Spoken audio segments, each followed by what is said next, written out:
യേശുക്രിസ്തുവിന്റെ കുരിശുമരണത്തിന്റെ ഓർമ്മയിൽ ക്രൈസ്തവർ ഇന്ന് ദുഃഖവെള്ളി ആചരിക്കുന്നു. വിവിധ ദേവാലയങ്ങളിൽ പ്രത്യേക പ്രാർത്ഥനകൾ നടന്നു. കുരിശുമരണത്തിന് മുന്നോടിയായി യേശുവിന്റെ പീഡാനുഭവങ്ങളുടെ ഓർമ്മ പുതുക്കാൻ കുരിശിന്റെ വഴിയിലും വിശ്വാസികൾ പങ്കെടുത്തു. തലശ്ശേരി, കണ്ണൂർ, കോട്ടയം അതിരൂപതയിലെ അഭിവന്ദ്യ പിതാക്കന്മാർ നേതൃത്വം കൊടുത്ത സംയുക്ത കുരിശിന്റെ വഴി കണ്ണൂരിൽ നടന്നു. Kannur south Bazar holy family ദേവാലയത്തിൽ നിന്നും ആരംഭിച്ച് സ്റ്റേഡിയം കോർണറിൽ സമാപിച്ചു.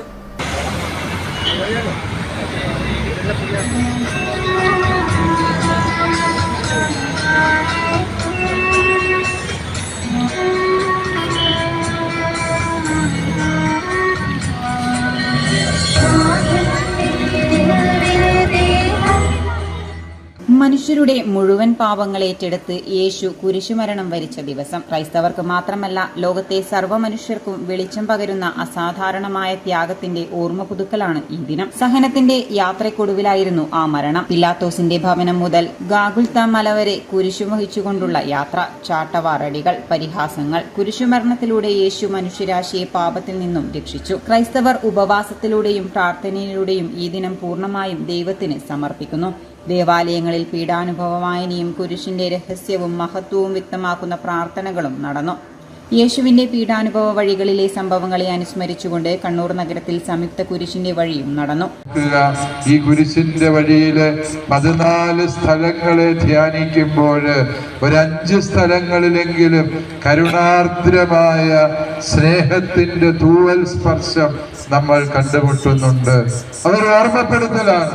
പ്രിയപ്പെട്ടവരെ, കുരിശിന്റെ വഴിയിൽ ഈ കണ്ണുനീരും നിലവിളിയും വഞ്ചനയും ചതിയും കിരാതമായ പീഡനങ്ങളും മാത്രമല്ല, ആശ്വാസത്തിന്റെ ദിവ്യമായ കരങ്ങൾ നമ്മൾ കണ്ടുമുട്ടുന്നുണ്ട്.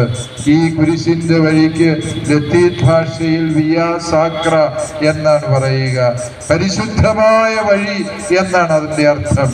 അതായത് ഒരു ക്രൈസ്തവൻ നടന്നു നീങ്ങേണ്ട യഥാർത്ഥ വഴി ഈ കുരിശിന്റെ വഴിയാണ്. തെക്കി ബസാറിലെ ഹോളി ഫാമിലി ദേവാലയത്തിൽ നിന്ന് ആരംഭിച്ച കുരിശിന്റെ വഴി നഗരം ചുറ്റി സ്റ്റേഡിയം കോർണറിൽ സമാപിച്ചു. Kannur holy family church, saint Francis Assisi church, മേലെ ചുവ, Burnassery holy trinity cathedral, saint Mary's Knanaya church, Sreepuram എന്നിവിടങ്ങളിൽ നിന്നുള്ള വിശ്വാസികൾ പങ്കെടുത്തു. സ്വർഗസ്ഥനായ ഞങ്ങളുടെ പിതാവേ, അങ്ങയുടെ നാമം പൂജിതമാക്കണമേ, അങ്ങയുടെ രാജ്യം വരണമേ, അങ്ങയുടെ തിരുമനസ് സ്വർഗത്തിലെ പോലെ. ഞങ്ങളുടെ പാപം വലുതാണെന്ന് ഞങ്ങൾ അറിയുന്നു, എന്നാൽ അങ്ങേ കാരുണ്യം അതിനേക്കാൾ വലുതാണല്ലോ. News desk, city news.